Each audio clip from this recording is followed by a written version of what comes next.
show, Friday episode, and this morning a lot is going on in our country, all for the betterment of our nation, Nigeria. And you know that tax has been something the government has been calling the citizens to learn to pay taxes, but it seems that Nigerians do not understand the need to start paying taxes. Well, that would bring, that was what necessitated President Bola Tinubu's tax reforms. You know, the plan is to overhaul our taxing system and have a uniform code for taxes.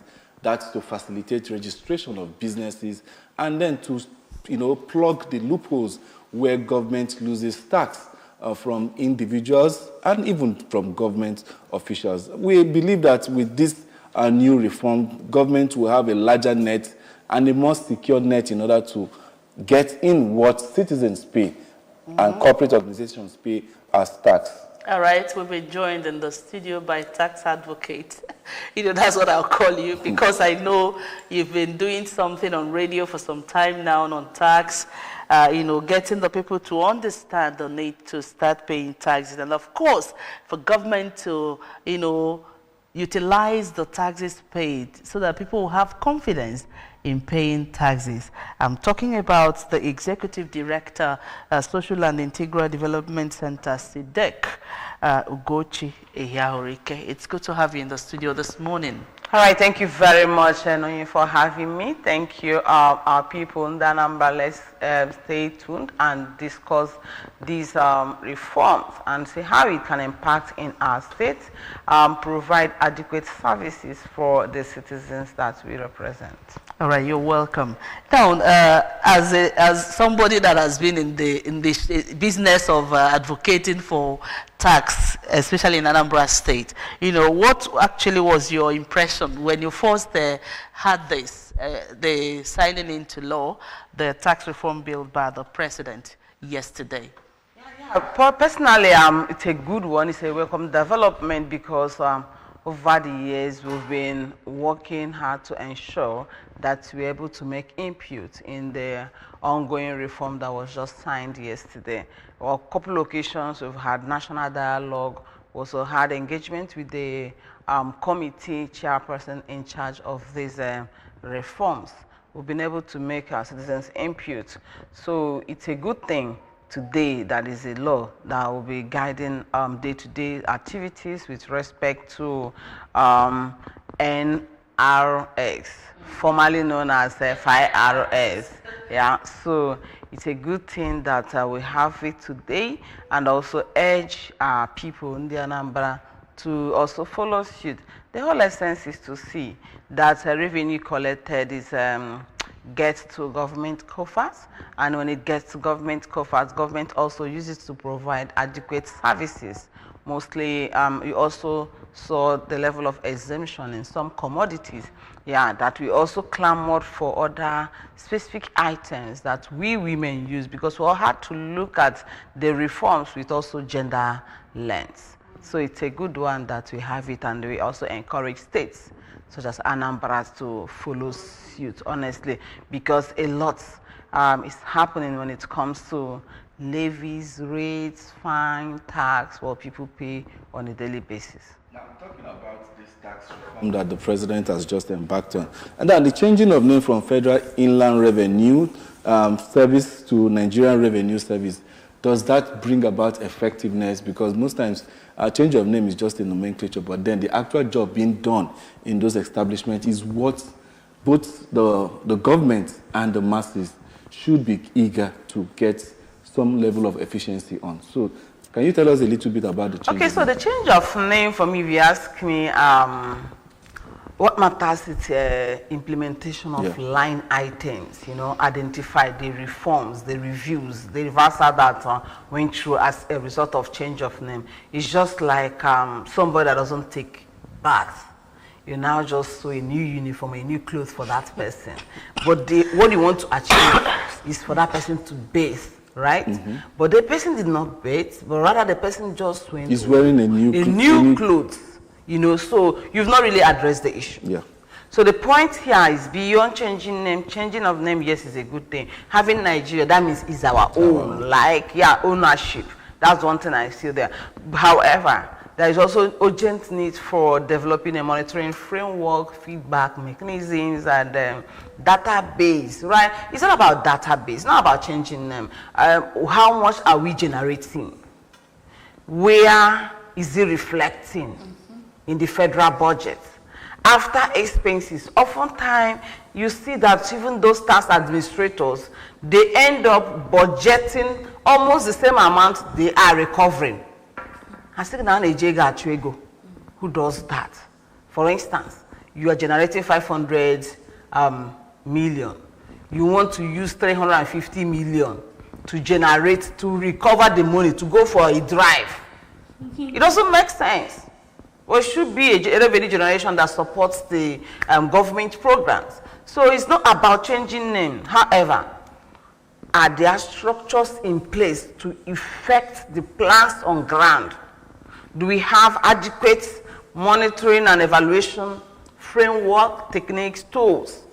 Do we have proper accountability mechanism? Do we have database? How many businesses? And even the orientation of those that you want to go collect the tax from too, because beautiful. You need to make it.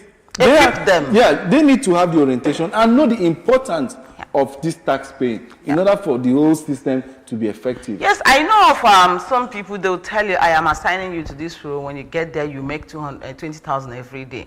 I ask, this 20,000 you are making, is it for your personal interest or for government? For government. So you see that even before people accept the offer, they've already developed strategies of how to enrich themselves. That is the reason why those in whatever staff or whatever they will call them in this NRS, so it's also for them to know you are not working to enrich your pocket, you are working to support and improve service delivery. And that is where transparency comes in, you know. Seeing that they are now the impact of the consolidation of revenue under the NRS, previously handled by Customs, NUPRC, NPA, and NIMASA. You know, what impact is this going to have on transparency? So, you know, this is when you talk about harmonization. This, for me, addresses harmonization. Okay. And harmonization is also one thing that leads to multiple taxation. For an individual, when all these agencies or organizations are collecting revenue from you, are dragging you for one thing or the other, you say that there is multiple taxation. But coming up now, to have one body that does that, for me, it's a good development. We want to see it reflect in the states, in federal budget. We need to see the forecast. Okay, if, for instance, if other sister agencies, we are collecting revenue at this amount, and we want to see you at the end of 2026, tell us that you are forecasting this, that will enable us implement this in our budget. Nigeria keep borrowing, we keep servicing debt, and our debt now is on the hike. I don't even know if the next administration to come will address the issue where we found ourselves. The question now is, how is NRS? What's their strategy to ensure Nigeria stop borrowing? You know, we have these resources. You know, there's something that's really, most times I'm emotional about it, you know. Nigeria has beautiful policies. Like when I read through what the president did, even concerning people that earn less than 400,000, 800,000 will not be paying taxes. So that includes us that earn below whatever. They are beautiful, but you find out that in the long run, the implementation becomes a problem. Most of these leaders, most of us, even people that are not leaders, travel out. And sometimes they tell you that the taxes they pay outside there is much. But people are still there paying those taxes, doing great things. Because the system is working. So what do you think actually is our problem? It's a systemic issue. It's a systemic issue. That's why we don't advocate that you cut things on the surface, you address something on the surface. What are the root causes? What are the root causes? That should be the question. At every point in time, people in such positions, they are looking at for opportunity. They are not even thinking of the general masses, me and you. Yes, what he signed with respect to, they said that tax exemption for workers earning 800,000 and below annually. Now you're talking about implementation. That's invariably saying that the 70,000 minimum wage earners are exempted from tax. Yes. So, but then you now talked about implementation. When somebody that is already there is thinking of how to enrich himself and also save for his or her children to come in the next 5th, 6th generation, that person is not bearing us in mind. So that is why this awareness is very important. This opportunity to discuss this, people need to know. When you know your right, I know my right, and someone else know his or her right. If they come to you with implementing something beyond it, you tell that person, I know the law. Mr. President just signed this. And for us, it's a working, it holds water. It's a working document. So this sensitization, this program this morning, for me, I feel is timely. And we don't need to stop. It shouldn't be a one-off thing. It's something that we need to keep doing. Our people need to understand that we have the right to cite the law, to quote the law, to use the law, and to work with the laws and policies with respect to taxation and revenue. Now, talking about this, well, as a sports lover, I've heard cases where players from a different nationality plying their trade in a different country, and then you hear that this player is having tax issues, that he evaded tax. And you see somebody that is so popular, they'll say, pay this fine or you go 3-6 months in prison. But in this part of the world, our billionaires, our millionaires, nobody seems to have been, brought to court for tax evasion. And yet we're changing name. Why not change the system, make it more effective? Let it work, then before you begin to change from FIRS. Who are those in charge of system? What's the system? Who formulated those in system? The policies used in system. Who are those in because I believe that when your system is effective, definitely you reduce all those loopholes where the government is losing money. You are talking about system issues and systemic issues.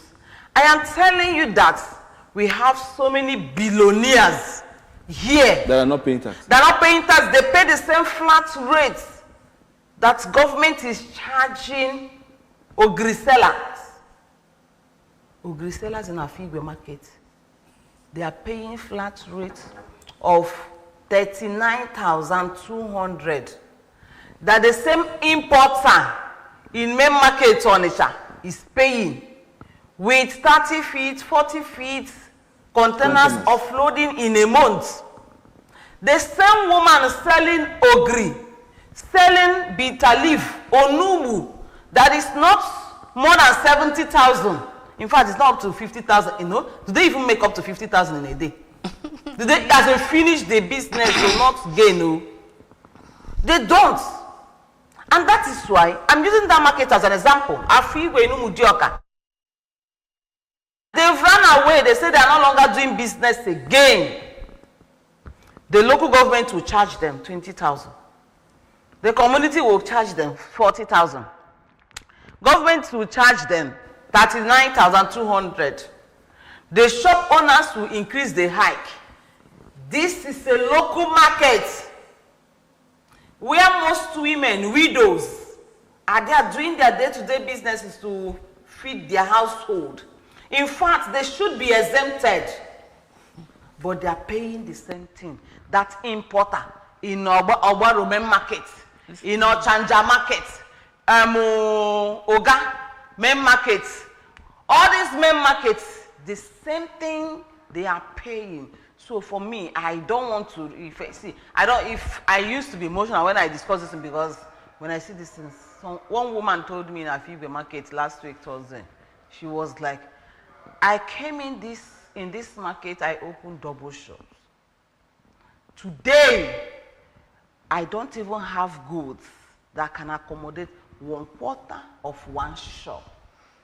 In fact, when she was saying it, God's pimple all over my body because I felt the pain those women are going through. So, we now talk about tax. See, I don't want to move this thing to look as if it's women thing, right? Yeah. But when they talk about compliance, it's those women in the informal sector. That are complying. Yes. We need also talk about tax burden.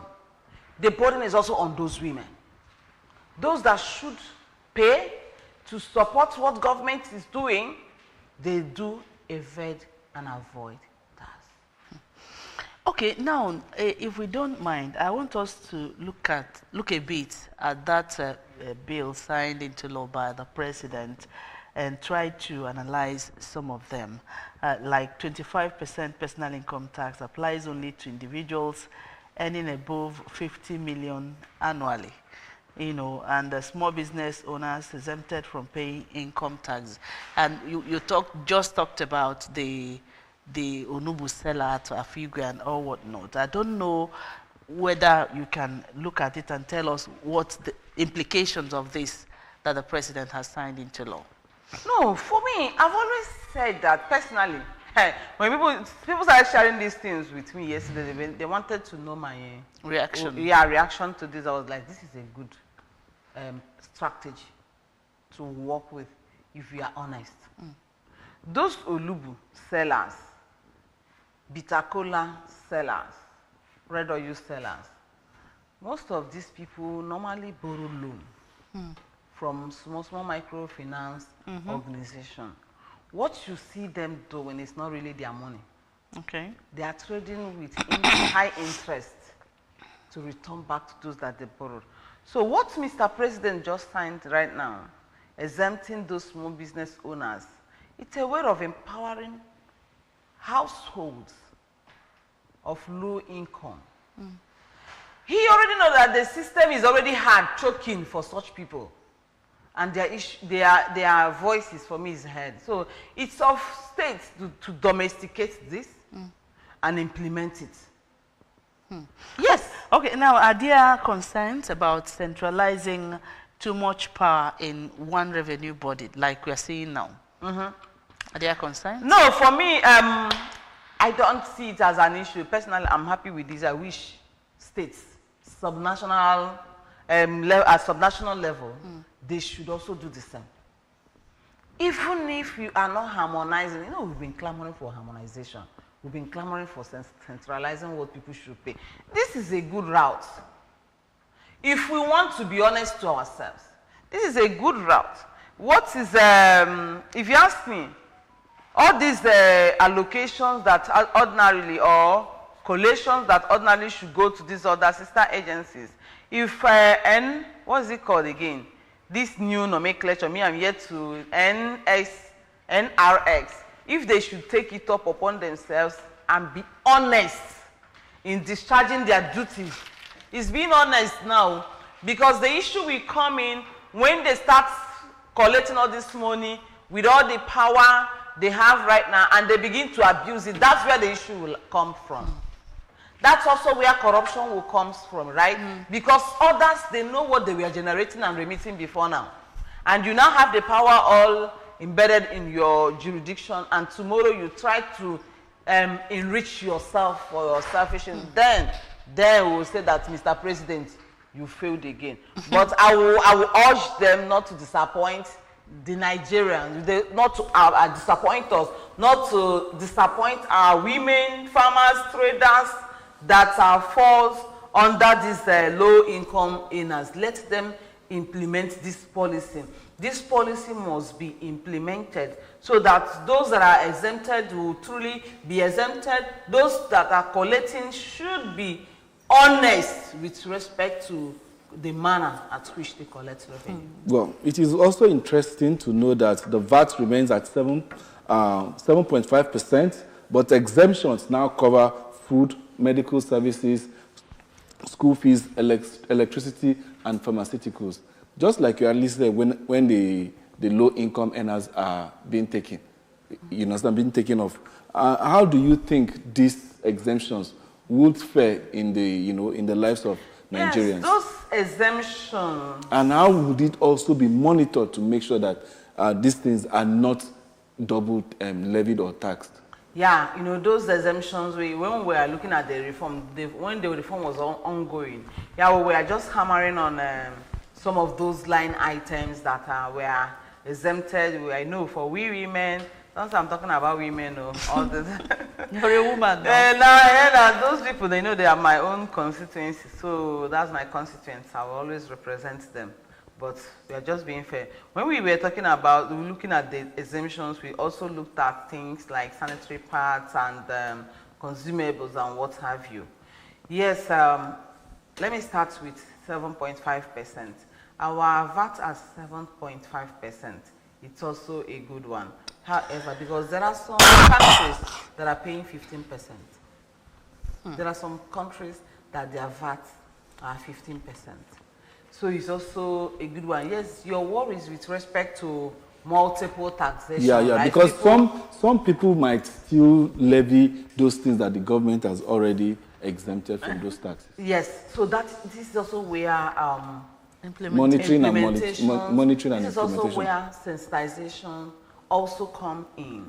It comes in here because I don't know how to do this one, but it's something that all of us need to go to the field.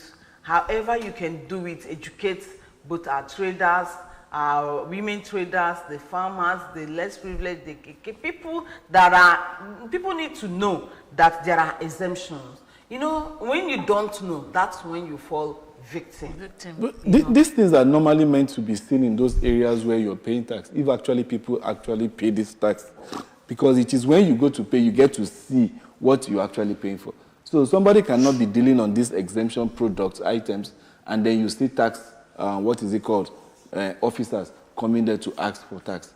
So I think it should be a two-way thing. So since you are a tax advocate, I think you have extra job on your hands now. Yes, that's why we are here. That's why the moment Mr. President signed this document, today we are here talking about it. Yes, we know we have a rule. That's why I said it's not going to be easy. We know we have this rule, but we need to also communicate to our people that these are exempted, so that once you are being... In fact, like you asked that question, Ajolo, do we really have law as in courts? Have we even seen someone going to... of course, I've not seen.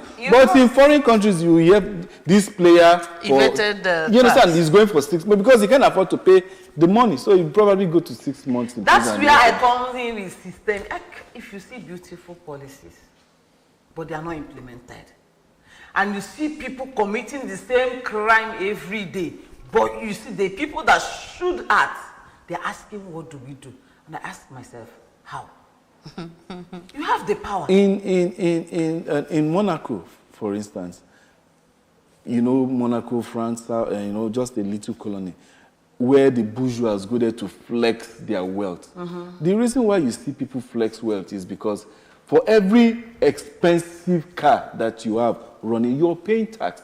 And in some countries too, the reason why you don't see most of those expensive cars on the road is because they are heavily taxed. It's pay as you understand? Whatever. You pay as you go. Yeah. So when you think of the amount of the car, maybe a car is $500,000, and you're paying maybe $75,000 every year for owning that car, you begin to ask yourself, in how many years will I own this car? I've already doubled the money to buy. So there's no need owning such things. And it just makes you begin to manage your risk, even if you have what it takes to afford it. But these are systems, countries where the system seems to be working. But you have Nigerians having fleet of cars. Nobody's paying anything for those cars. As far back as in England here, they will tell you that you need license to own a radio, to own a TV. Nobody. I know of my people abroad there.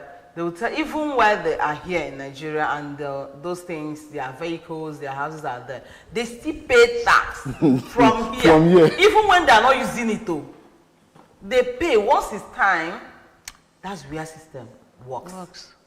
All right, now Everything boils down on you, system. you talked about beautiful policies, which we've talked about over and over here, and one begins to ask how government is going to ensure that these particular reforms, get to the grassroots and are not lost to corruption and bureaucracy. How do we do that? How can government ensure that what they are signing, works? Because what we are saying is that beautiful things are meant to make our country better, and everybody will enjoy life. So how can government ensure that these things are not lost to corruption and bureaucracy? All right, so it's current sensitization. When you train, when you hire, you train. You untrain, you retrain. Mass mobilization is sensitization. Until our people begin to read Constitution the same way, for some of us that reads Bible, the same way we read Bible. Until our people begin to make effort to understand laws, policies, governing each jurisdiction, to the point that when somebody cross your line, you say, you've crossed my line, I will take it. You now quote. Until we get there, we'll be working with all these issues, beautiful laws are not implemented. Who will implement the law? Not just government. We will be the one to make it implementable. If we don't act, for instance, the VAP law, if someone violates or someone crosses your line or you experience GBV and you're able to quote, I say, Mr. Man, this is where it is. I have a law backing me. Or for instance, we did Widowhood Day the other day. We celebrated with them. You know that there is a law existing backing you as a widow. And someone crosses your line and say, you've crossed my line, no, see it here, it was signed so. People will not near you again. They'll be like, this person is informed. Let me tell you, system is not working, it's not when you are informed. Once you are informed, people will, when it gets to you, they say, leave that woman, no, I don't want her case, because you're informed. So our people need to make out time. Like 2 days ago, some people came to see me, in Okao, some of those boys in the Navy, that came to see me, and you are not in Oka. These people, I didn't even know. They bought bike 3 days ago. 2 days ago, they used it to come to Oka. We were in the House of Assembly in a meeting. This one called me, ma. Some people arrested me, so place. So before my phone would stop ringing, another one called me, ma. They arrested me, so place. I was like, what's going on here? What did you come with? They arrested me in a room. Then I said they arrested him in Anambra. With what? They came with bike. Are you okay? When you were entering Oka, did you see bikes? They said no, they did not observe. Come on. You're entering a beautiful city. You did not see bike parading like in Newi. You are just zooming because you bought a new bike. You see ignorant. And they got themselves landed in Atimana. Okay. So what am I talking about? Policies and programs, people don't pay attention. You will take the sensitization to them, they'll be asking you how much are you paying them. Yes. I don't want to mention a market. I took a sensitization program in a market last week, Friday. The chairman called me in his office. How much are you giving my people? I said, we don't have money. You just educate these women on how to be part of election. He said, I learned people are giving them 2,000. These are people in the same market. They came for their business, but want to educate them. The chairman said, you cannot give my people that. You cannot sensitize them. The amount we wanted to give them for transportation, for those that came to do their business, so that we will not give them that. These people are billionaires and millionaires. We should bring something better. We are coming to train your people. We are bringing refreshment. We are providing stipend. You are still telling us, Oga, what are you bringing to the table? The man was nice. I started looking at me. When I cited where we've visited and what we've done and what we've achieved, because he came in as a new chairman now, so he now raised in fact, he now joined the program finally. Okay.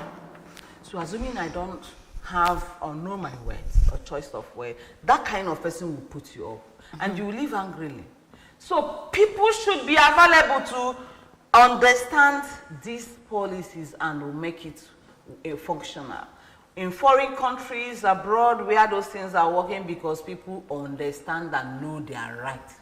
Government did or not the system. The humans are not stronger. All right, I think we'll take a short break. Let's take a breath. We'll be back. The program is still Good Morning Anambra. We are unpacking the Tinubu's new tax reform that was signed into law yesterday, and we are still here with Ugochi Ehiahurike in the studio. Don't go anywhere. We'll be right back.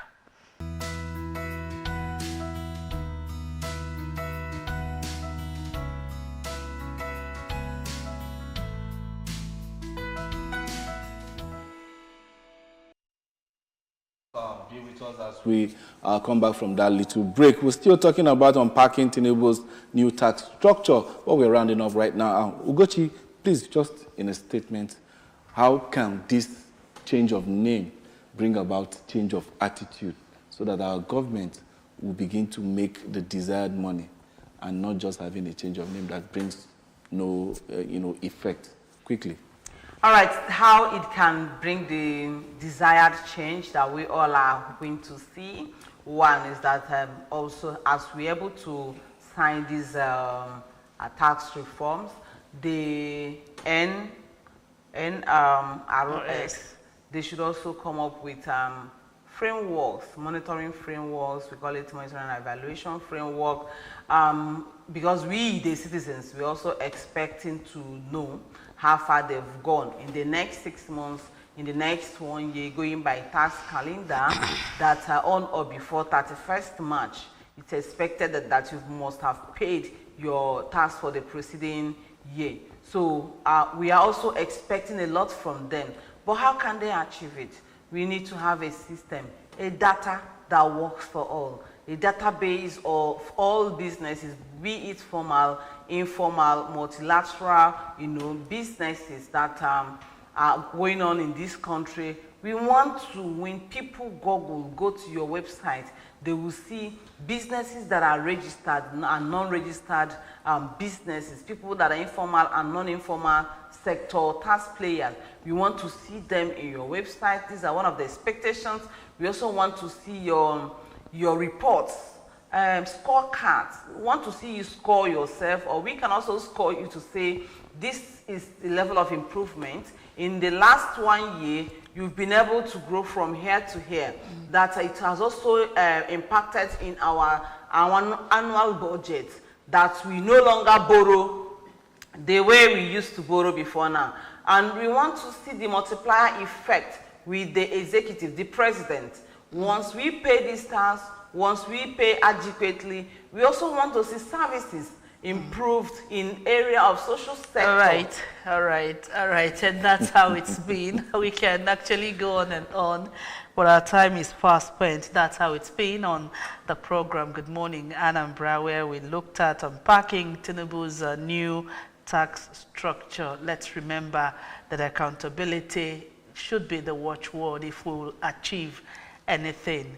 And thank you so much, Ugochi Ehiahurike, the Executive Director, Social and Integral Development Center, SIDEC. Thanks for your time. Thank you. And that's it on Good Morning Anambra discussion segment. You have more coming up, and next is Catch the Boss.